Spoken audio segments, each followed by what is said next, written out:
Next is theory of evolution. According to this theory, first living material, protoplasm, has been formed in ocean. आता theory of evolutionनुसार जर आपण गेलो तर जे first living material आहे ज्याला आपण प्रोटोप्लाझम म्हणू, तर त्याची निर्मिती ही ओशियन अर्थातच महासागरामध्ये झालेली आहे. Due course of time, unicellular organism was formed. आणि पुढे जर पाहिलं आपण तर जसा काळ पुढे गेला समजा ना टप्प्याटप्प्यानं या प्रोटोप्लाझमपासून युनिसेल्युलर ऑर्गॅनिझमची निर्मिती झाली. Gradually, changes occurred in the unicellular organisms from which larger and more complex organisms were formed.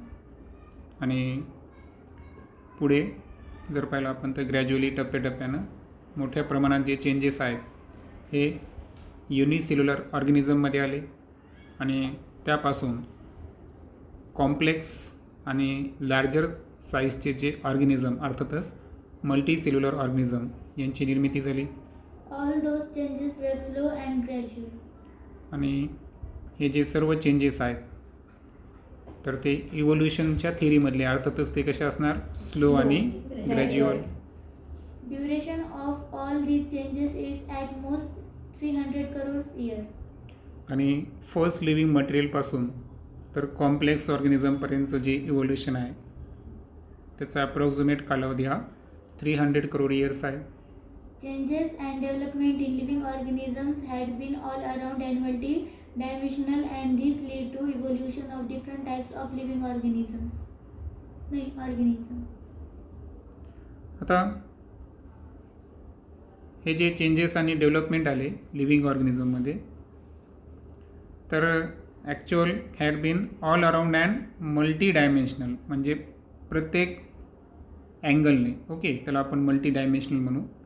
तर ऑलराऊंड आणि मल्टी डायमेन्शनल असे चेंजेस आणि डेव्हलपमेंट हे लिव्हिंग ऑर्गॅनिझममध्ये झालं आणि त्यामधून इव्होल्युशनमुळं पुढे डिफरंट टाईपचे ऑर्गॅनिझमची निर्मिती झाली. Hence, this overall process is called as evolution, which is organizational. म्हणून या पूर्ण ओव्हरऑल प्रोसेसला इव्होल्युशन म्हणायचं, जे की ऑर्गनायझेशनल का, कारण कालावधी खूप लागलेला आहे परंतु सर्व विकास हा टप्प्याटप्प्यानं आणि स्लोली आणि ग्रॅज्युअली झालेला आहे. Progressive development of plants and animals from the ancestors having different structural and functional organization is called evolution. तर प्लांट्स आणि ॲनिमल्स ओके, तर ऑर्गॅनिझममधला कोणत्या टाईप असू द्या, प्लांट असेल किंवा ॲनिमल, तर यांची ॲन्सेस्टरपासून प्रोग्रेसिव्ह डेव्हलपमेंट होत डिफरंट टाईपचं जे स्ट्रक्चरल अँड फंक्शनल ऑर्गनायझेशन त्यांच्यामध्ये घडून आलं त्यालाच म्हणायचं इव्होल्युशन. त्यानंतर आहे evidences of evolution. Collective thinking upon all above mentioned theories implies that evolution is everlasting processes of changes. आता सर्व ज्या मेन्शन केलेल्या थिअरीज आहेत तर यांचा एकत्रित अर्थातच कलेक्टिव्ह थिंकिंग जर आपण केलं तर यावरून लक्षात येतं की जी इव्होल्युशन आहे ही एक एव्हरलास्टिंग प्रोसेस आहे चेंजेसची. अर्थातच ती कधीही संपणार आहे का, नाही. However, it needs proof to prove it. परंतु त्याला सिद्ध करण्यासाठी प्रूफची आवश्यकता आहे. अर्थातच त्याला काही ना काही काय लागतात, बेसिस लागतात, कारण तुम्हाला माहिती आहे की सायन्स हा एका पुराव्याशिवाय लिहिल्या जात नाही. Following are various proofs available in support of the theories mentioned above. आणि ज्या थिअरीज आपण डिस्कस केल्या आहे तर त्यांना सपोर्ट करणारे काही प्रूफ आहेत, त्याबद्दल आता आपण डिस्कस करू. पहिला प्रूफ आहे morphological evidences. Observe the following images and note the similarities between given animals image and plant image. आता ॲनिमल्स आणि प्लांट्स यांचं जर पाहिलं तर आपण प्लांट्समध्ये जर पाहिलं आपण तर डोळ्यांची पोझिशन असेल, कानांची पोझिशन असेल, माऊथची पोझिशन. तर यावरून काय वाटतं बरं, या सर्वांचा ॲन्सेस्टर काय असला पाहिजे? कॉमन. नंतर खाली 3 प्लांटची स्ट्रक्चर दिलं आहे, तर त्यांचे लीफ, फ्रूट्स यांचा जवळपास मॅच करतो. आणि यावरून पण लक्षात येतं की यांचं ॲन्सेस्टर कसं असलं पाहिजे? Common. Various similarities like structure of mouth, position of eyes, structure of nostrils and ear pinna and thickly distributed hairs on body are seen in animals, whereas similarities in characters like leaf shape, leaf venation, leaf petiole, etc. Occurs in. occurs in case of plants. आता animal संदर्भात जी similarity आपल्याला दिसून येईल, तर ते माऊथचं structure असेल किंवा आईसची जी position आहे, त्यानंतर नॉस्ट्रील अर्थातच जी नोज आहे आपली त्याची जे स्ट्रक्चर आहे, त्यानंतर इयर पिन आहे जो इयरचा बाहेरील पार्ट असतो पोर्शन, आणि बॉडीवर प्रेझेंट असलेले थिकली डिस्ट्रीब्यूट हेअर्स, हे सर्वच ॲनिमलमधल्या काय आहेत? सिमिलिटीज आहेत. तर हा त्यांचा एक मॉर्फॉलॉजिकल इव्हिडन्स आहे की सर्वांचं ॲन्सेस्टर काय असलं पाहिजे? कॉमन. लिप संदर्भात खाली 3 फिगर दिले आहेत. त्यामध्ये लिपचा शेप असेल, त्यामध्ये लिपचं वेनेशन, तुम्हाला माहिती आहे वेगवेगळ्या वेन्स लिपमध्ये प्रेझेंट असतात. त्यानंतर त्या लिपचा देठ अर्थातच पिटोईल. तर या संदर्भातसुद्धा आपल्याला सिमिलिटी दिसून येईल. आणि यावरून प्लांट्समध्ये पण ॲन्सेस्टर कॉमन असतात हे सिद्ध होईल या ठिकाणी. This indicates that there are some similarities in those groups and hence it proves that their origin must be same and must have common ancestors.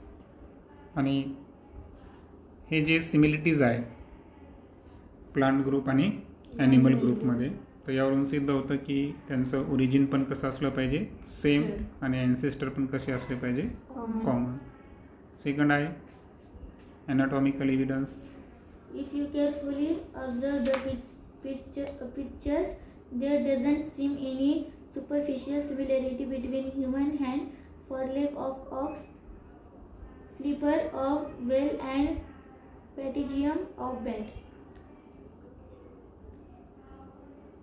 आता फिगरमध्ये आपल्याला human hand, foreleg of ox, patagium of bat आणि flipper of whale, तर यांचं आपण observation जर केलं तर वर जर पाहिलं आपण तर त्यांच्यामध्ये कोणत्याही प्रकारची आपल्याला सुपरफिशियल सिमिलिटी दिसून येणार नाही. Similarly, use of each of those structures is different in respective animals. आणि दुसरा एक गोष्ट पाहिली आपण तर जे स्ट्रक्चरबद्दल आपण डिस्कस करायलो, तर ह्युमन हँड आपल्याला माहीत आहे की तो आपण विविध कामासाठी यूज करत असतो, बरोबर. त्यानंतर फोरलेग ऑफ ऑक्स जर पाहिलं तर ते वॉकिंगसाठी आहे.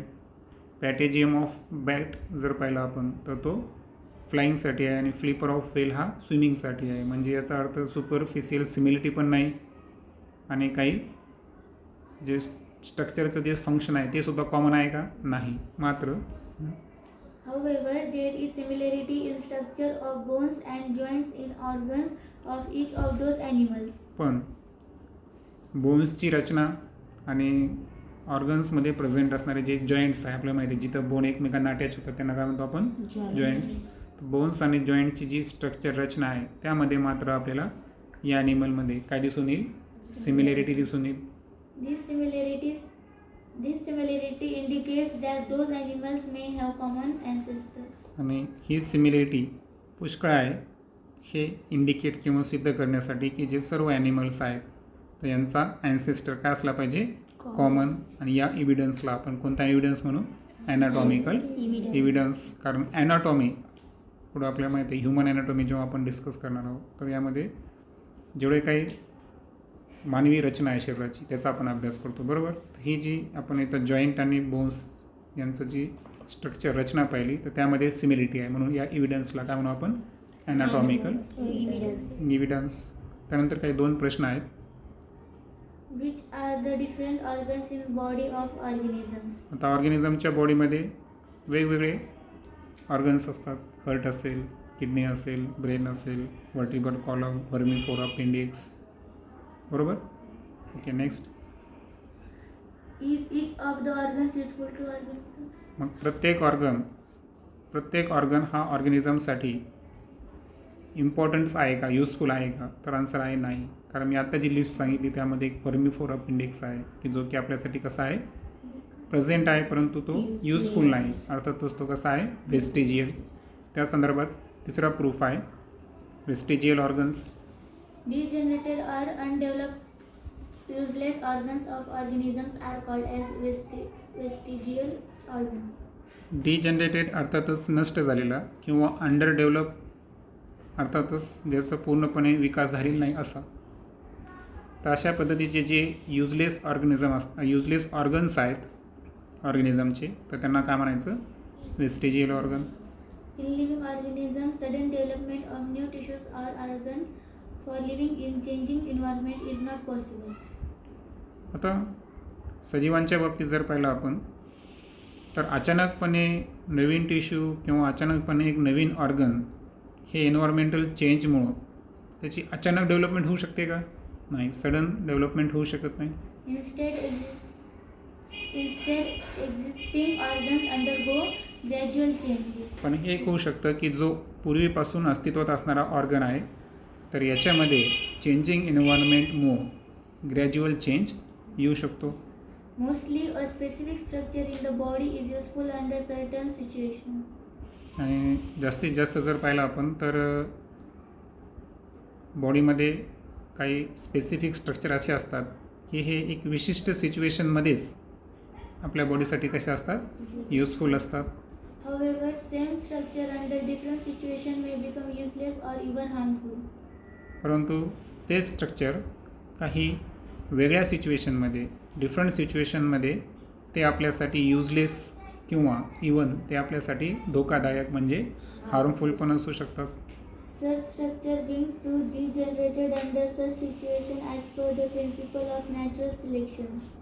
आणि मग हे जे युजफुल किंवा हार्मफुल असणारे काही जे ऑर्गन्स आहेत किंवा स्ट्रक्चर्स आहेत तर हे काय होतात माहिती आहे का, काही सिच्युएशनमध्ये काय व्हायला लागतात, डिजनरेट. आणि according to the principle of natural selection, कारण वरती सांगितलं चेंजिंग एन्व्हायरमेंट काय करायला, एक्झिस्टिंग ऑर्गनमध्ये ग्रॅज्युअल चेंज आणायला. आणि तो ऑर्गन जर युजलेस किंवा हार्मफुल असेल तर डेफिनेटली तो काय होणार, या ठिकाणी डिजनरेट होणार according to the principle of natural selection. It takes thousands of years for the structure to disappear.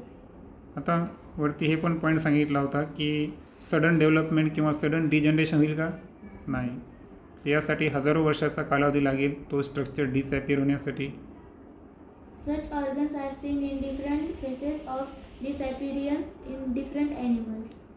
त्यानंतर आता हे जे वेस्टिजियल ऑर्गनबद्दल आपण डिस्कस करायलो तर याचा जो डिसॲपियर होण्याचा कालावधी आहे, ओके, तर हा डिसॲपिअरन्सचा कालावधीसुद्धा डिफरंट ॲनिमलमध्ये डिफरंट असेल, बरोबर आहे का? म्हणजे जसं की एखादं ऑर्गन आहे अपेंडिक्स, सपोज तो ह्युमनमध्ये पण आहे आणि आणखीन एखाद्या ॲनिमलमध्ये आहे. तर ह्युमनमध्ये डिजनरेट होण्यासाठी 10,000 वर्षाचा कालावधी लागला असं आपण कन्सिडर केलं. तर दुसऱ्या ॲनिमलमध्ये सुद्धा तितकाच कालावधी लागेल का? नाही. म्हणजे फेजेस डिफरंट असू शकतात, ड्युरेशनसुद्धा डिफरंट असेल डिसॲपियर म्हणजे नष्ट होण्याचा, डिजनरेट होण्याचा. Such organ, though non-functional in certain organisms, it may be functional in other organisms. That is, it is not vestigial in other organisms. आता असे ऑर्गन जे आहेत हे विशिष्ट ऑर्गॅनिझममध्ये नॉन फंक्शनल आहे. पण याचा अर्थ असा आहे का की ते प्रत्येक ऑर्गॅनिझममध्ये नॉन फंक्शनल आहे असं आहे का? नाही. तर काही ऑर्गॅनिझममध्ये ते फंक्शनल पण असू शकतात. ज्या ऑर्गॅनिझममध्ये असे ऑर्गन फंक्शनल आहेत तर त्यांना आपल्याला वेस्टिजियल कन्सिडर करायचं का? नाही. ते कसे आहेत मग त्या ठिकाणी? Not vestigial. Appendix, which is useless to human, it is useful and fully functional organ in ruminants. आता जे रवंत करणारे प्राणी आहेत रुमिनंट्स, ओके,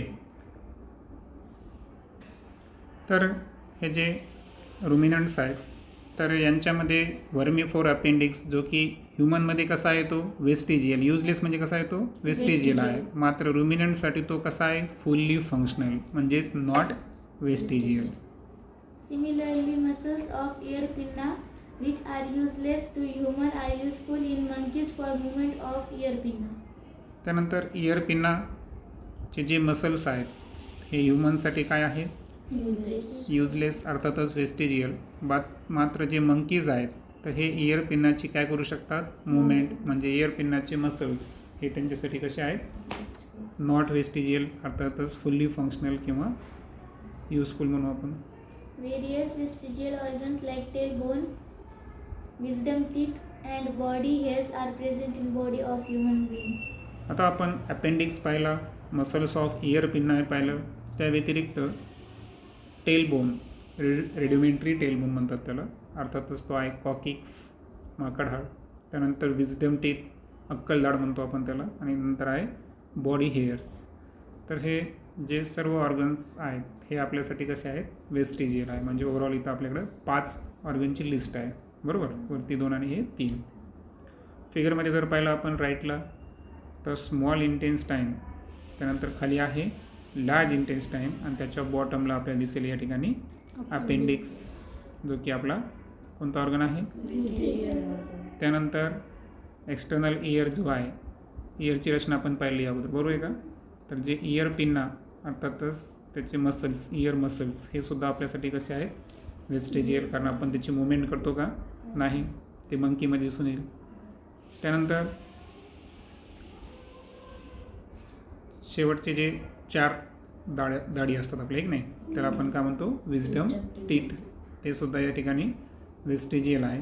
आणि रेडिमेंटरी टेलबोन अर्थातच कॉकिक्स हा सुद्धा वेस्टिजियल आहे. आता याच्यामध्ये कोणतं दाखवलं नाही फक्त बॉडी हेअर्स दाखवलं नाही बरोबर आहे का, जे की वेस्टिजियल आहे. ओके, नेक्स्ट लेक्चरमध्ये आपण उर्वरित जे 3 आहेत पॅलेंटॉलॉजिकल एव्हिडन्स, त्यानंतर कनेक्टिंग लिंक आणि फायनली एम्ब्रायलॉजिकल एव्हिडन्सेस या संदर्भात डिस्कस करू.